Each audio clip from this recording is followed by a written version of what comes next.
In a world where power, wealth, and loyalty clash, two of the most influential figures in hip-hop have waged a battle that goes beyond music. A rivalry that started with ambition but soon spiraled into accusations of manipulation, betrayal, and abuse. This isn't just about money, it's about control, legacy, and survival. The trial was a spectacle, a moment that could change everything for Diddy and his empire. The courtroom, a stage where fame met the harsh spotlight of the law, was filled with tension. As Diddy's sons, Justin Dior and Christian King Combs, stood before the press and the public, they were met with an onslaught of questions that cut to the core. The young men, poised but visibly shaken, were forced into a position they never asked for, navigating a world where their father's public persona collided with dark, troubling allegations. Do you still believe your dad's innocent? How did you feel hearing that testimony yesterday? The questions came fast, each one another weight on their shoulders. Despite their silence, it was clear this was not just a family matter anymore. It was a crisis of legacy and identity. The courtroom, already tense, was now charged with the impossible, judging a man who had built a multi-billion-dollar empire on his charisma and influence, now accused of unspeakable crimes. The relentless questioning continued, each statement more intense than the last. Do you believe your father is innocent? Your daddy got 4 years for abusing women. That's wrong. The statements were sharp, a blow to the family's reputation, to their sense of normalcy. The crowd seemed to speak as one, chanting for more than justice. They demanded retribution. He should get more, one voice cried. Fight this. In the face of it all, Diddy's calm response was chilling in its defiance. Not afraid of nothing, he said, his words cutting through the noise with an almost eerie confidence. Was he resigned, or was this just another strategic move in his never-ending game of power and influence? This moment, eerily reminiscent of O.J. Simpson's trial, held a mirror to the intersection of power, race, and celebrity in America. Diddy's status could shield him from many things, but not from this. With each new piece of evidence presented, it became more and more apparent that the scales of justice would have to balance much more than simply guilt or innocence. They would have to weigh the complexities of wealth, fame, and the very public battles that often mask private demons. A sudden shift in the atmosphere came as the courtroom speakers crackled to life with the voice of an inmate. Hello, this is a prepaid collect call from the Federal Correctional Institution at Fort Dix. The reality of Diddy's situation settled like a heavy fog. No matter his wealth or status, he too was vulnerable to the system that had caught him. The reminder was stark, a painful truth that even the mighty can fall. As the docuseries progresses, we witness the broader fallout from the case, where the highs of celebrity meet the lows of criminal prosecution. Diddy's arrest, caught on new surveillance footage as he was taken into custody at a Manhattan hotel, was just the beginning of a much larger story, a story that delves into the deep, often murky undercurrents of hip-hop culture and the many lives impacted by Diddy's rise to power. From there, we are led through the complicated narrative of Diddy's trial, his sentencing, and the questions that still hang in the air. Was justice truly served? Or was this merely a calculated effort to manage the consequences of a well-oiled machine that had been running unchecked for years? In this episode, we revisit the unresolved stories, the betrayals, the power plays, and the emotional tolls that have shaped both Diddy and his enemies. Among them is the complicated and often adversarial relationship with 50 Cent. Once friends, the two men's paths diverged, creating a rivalry steeped in deep resentment. Was it a genuine friendship, or was it simply a power struggle masked as camaraderie? As we delve into the heart of this dynamic, we begin to understand just how far each man was willing to go to secure their place atop the hip-hop empire. One viewer's question reverberates as we move deeper into the web of power and manipulation. Do you think the LGBT community and the Black church can coexist? The answer came with certainty: absolutely. Yet as we explore the complex relationship between identity, faith, and power, cracks begin to form in the narrative. The conversation starts to reveal a larger truth, not just about justice, but about how power and influence are wielded and at times abused for personal gain. The year is 2025, and America finds itself at a crossroads. A year that promised reconciliation and justice seems far out of reach, as President Donald Trump, newly re-elected, vows to bring the nation back to its Christian foundations and expose the dark figures tied to the Jeffrey Epstein scandal. But as these promises are made, the drama within New York's justice system plays out in real time.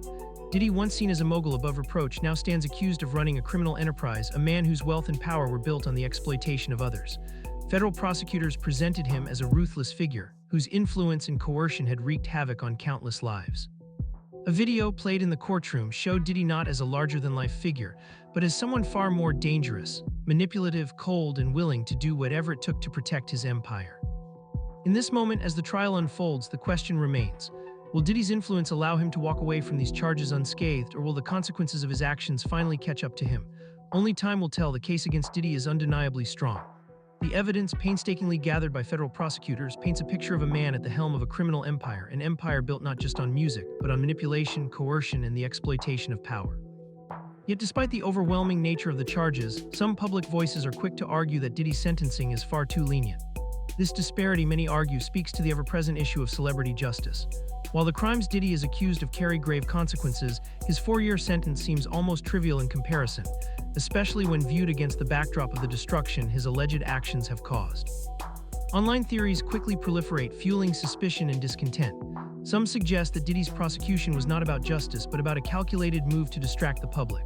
The whispers grow louder. Was Diddy the sacrificial lamb set up to draw attention away from more powerful figures involved in the notorious Jeffrey Epstein scandal? Was his trial just a smokescreen, an act to cover up the bigger, darker players at work in the shadows? Others believe that the outcome of the trial was more straightforward, but just as troubling. Diddy, like many other celebrities, was able to use his wealth, his influence, and his star power to mitigate the full weight of the law.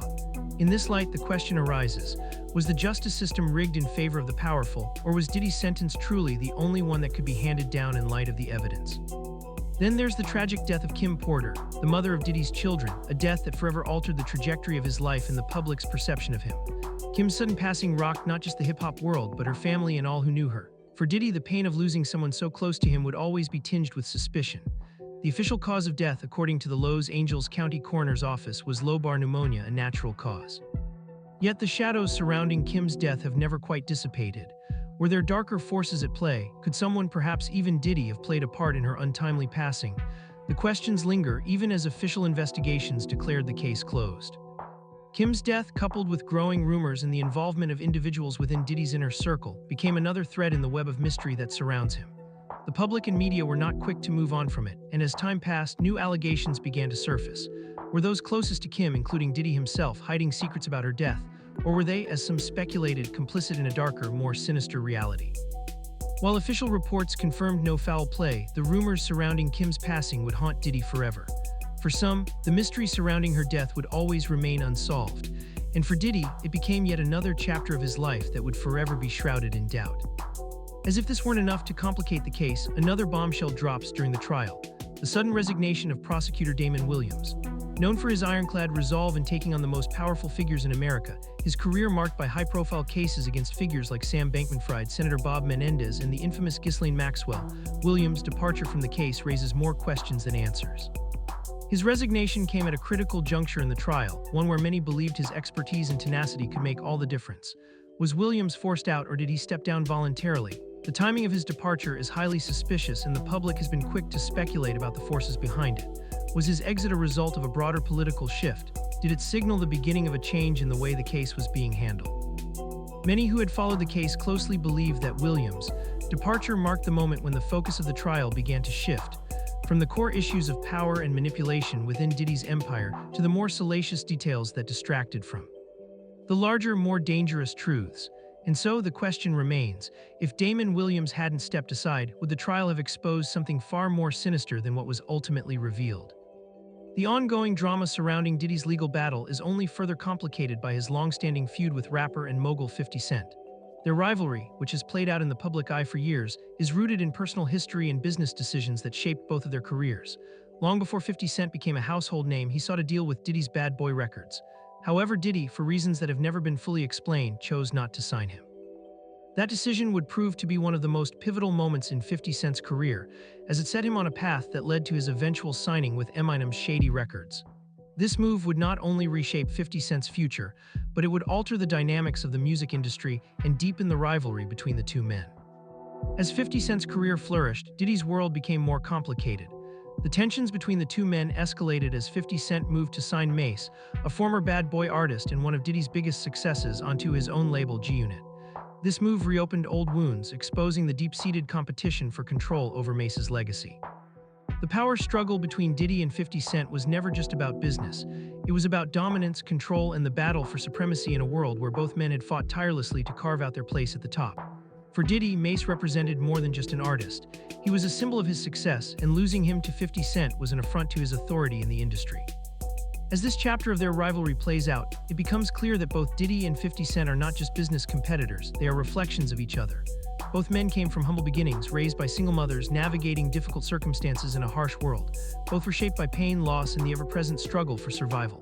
Both men idolized the street legends who came before them, men who lived by codes of loyalty, respect, and retaliation. But what set these two apart was not just their ambition, it was their willingness to do whatever it took to stay on top. even if that meant sacrificing friendships, loyalty, and ultimately their own humanity. As their rivalry continues to unfold, we are reminded that in the world they inhabit, power is fleeting.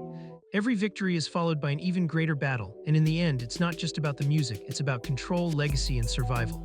As the drama between Diddy and 50 Cent continues to unfold in the public eye, we are left to wonder, what is the true cost of this rivalry? Who will ultimately come out on top, and what will be left in the wake of their struggle for dominance? As the rivalry between Diddy and 50 Cent evolved, it became increasingly clear that what began as a business dispute had grown into something far more personal, a battle for control, pride, and legacy that would shape their futures in ways neither could have anticipated. What initially seemed like two titans of hip-hop vying for dominance within the music industry soon morphed into a deeper conflict that reflected the psychological and emotional stakes involved for both men. For Diddy, it was about maintaining his empire, the world he had painstakingly built, a world where he reigned supreme as the mogul who made stars, the man who was indispensable to the industry. Every challenge to his dominance, whether from a rival artist or a new competitor, was a threat not just to his business but to his identity. Diddy's empire was his life's work, built from the ground up, and with every new move he made there was the unspoken pressure to continue holding the reins firmly. He had become synonymous with power in the music industry, a figure whose influence extended far beyond the recording studio. To lose that power, to have his decisions questioned, was unthinkable. Every one of his ventures, every artist he signed was a piece of his legacy. From Bad Boy Records to the fashion world and his myriad of other businesses, Diddy was a brand unto himself, and in his mind, his ability to maintain control over every facet of his empire was paramount. But as his feud with 50 Cent grew, that control began to slip piece by piece, leaving Diddy to grapple with a reality where even his most carefully crafted moves seemed to backfire. For 50 Cent, the stakes were just as high, but his motivations were rooted in something more personal, his drive to prove himself. From the very beginning of his career, 50 had never been content with just being another rapper who could make hit records.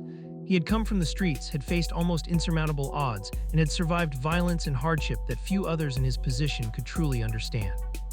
Every step he took in the music industry was not just about financial gain, it was about proving that he could be a force to be reckoned with. His journey from the streets of Queens to the heights of hip-hop stardom wasn't just about success, it was about claiming a position of power, a spot at the top where he could assert his own will on the world, just like the legends before him. The conflict between Diddy and 50 wasn't just about the music. It wasn't even just about business, it was about ego, about dominance. For 50, the feud represented a chance to show the world that he wasn't afraid to challenge the most powerful figures in the industry, no matter their stature. When he saw Diddy as an obstacle, he didn't see just a rival, he saw someone standing in the way of his own rise. And so, the war between them escalated in a way that was all-encompassing. Public insults, personal attacks, and a series of calculated moves meant to destabilize the other. Diddy's strategy was clear. He wasn't just trying to outdo 50 Cent, he was trying to destroy his credibility, to render him insignificant in the eyes of the public. Diddy had always been a master of managing perception, of crafting an image so carefully curated that it became synonymous with success.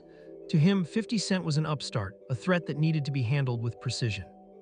But as the rivalry deepened, it became clear that Diddy wasn't just protecting his empire, he was also protecting his own fragile sense of identity. He couldn't afford to be seen as anything less than the most powerful figure in the room.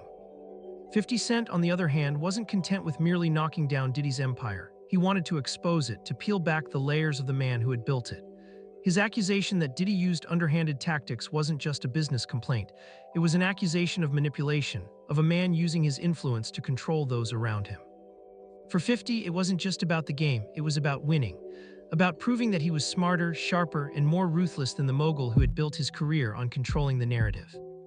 As the rivalry turned personal, a new element was introduced into the conflict: Diddy's alleged use of 50 Cent's baby mother, Shaniqua Tompkins, as a pawn in his game of power. This was more than just a business dispute. It was a visceral attack on 50 Cent's pride, his family, and his sense of loyalty. The accusation was a reminder that in the world of celebrity, power isn't just about what you can control, it's about who you can manipulate and use to your advantage.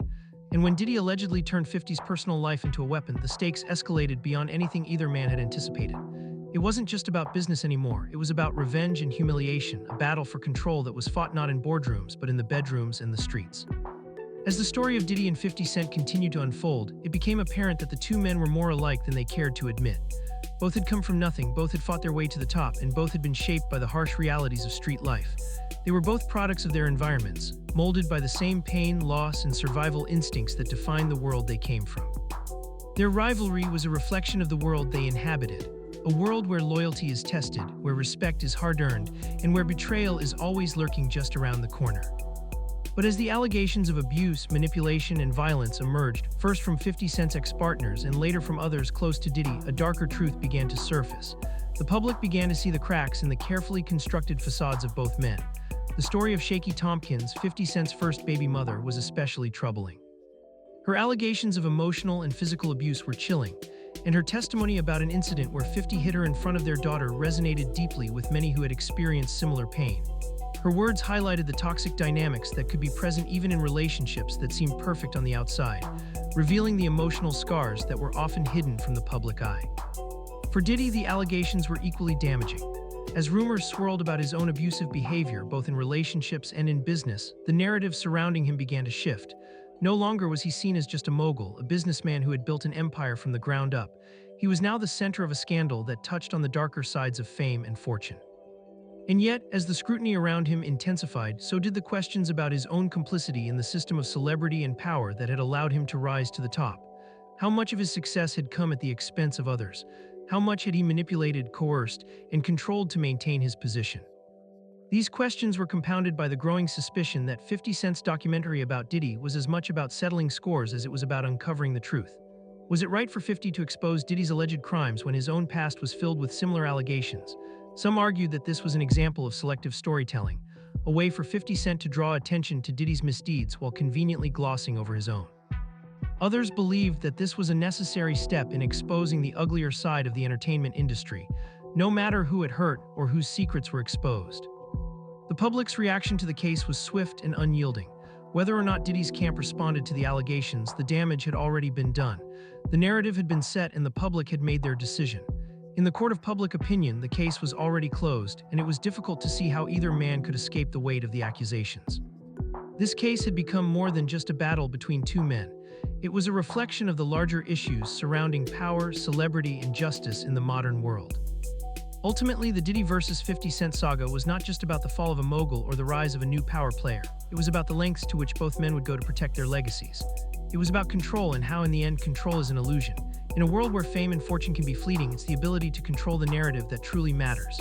And in the world of celebrity, the game never truly ends. It simply shifts from one story to the next.